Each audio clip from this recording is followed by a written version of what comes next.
అయోధ్య రామమందిర ప్రారంభం 140 కోట్ల భారతీయుల ఆకాంక్ష నెరవేరిపోతుందని బీజేపీ ఎంపీ లక్ష్మణ్ అన్నారు. రామమందిర ప్రారంభం కోసం ప్రపంచం మొత్తం ఎదురు చూస్తుందని అన్నారు. నరేంద్ర మోడీ సహకారంతో అక్కడ అనేక సౌకర్యాలు ఏర్పాటు చేశారని అన్నారు. అయోధ్య రామమందిర ప్రారంభ కార్యక్రమంలో మోడీ నిష్ఠాదీక్ష చేస్తూ పాల్గొంటుంటే దాన్ని కూడా కాంగ్రెస్ పార్టీ రాజకీయం చేస్తుందని ఆగ్రహం వ్యక్తం చేశారు. హిందువుల మనోభావాలతో ఆడుకోవడం, మైనార్టీలకు వత్తాసు పలకడం కాంగ్రెస్కి అలవాటేనని చురకలంటించారు.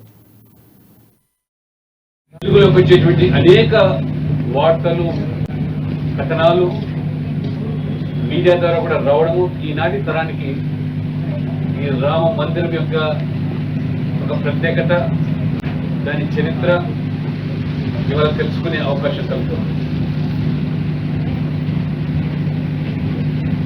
1526లో ఆఫ్ఘాన్కు చెందినటువంటి బాబర్ భారతదేశం మీద దురాక్రమణకు వచ్చి అతని సైన్యులందరూ కూడా బీర్బాకి నేతృత్వంలో అయోధ్య రామ జన్మభూమి ఆ మందిరాన్ని ధ్వంసం చేసి కూల్చివేసి ఏ రకంగా నేలమట్టం చేశారో అది ఒక చరిత్ర. దాన్ని అడ్డుకునేటువంటి ప్రయత్నాలకు అనేక యుద్ధాలు జరిగాయి.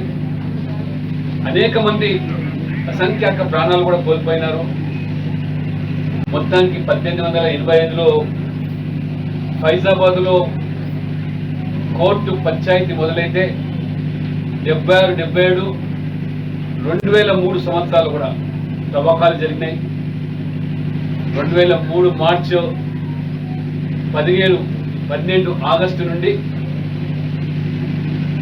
లక్నో హైకోర్టు బెంచ్ ఆదేశాలతో బీఆర్ మణి ఆధ్వర్యంలో మరి డిపిఆర్ సిస్టంతో తవ్వకాలు జరిపినటువంటిది ఉదంతం. ఇది కూడా మంచి చరిత్ర.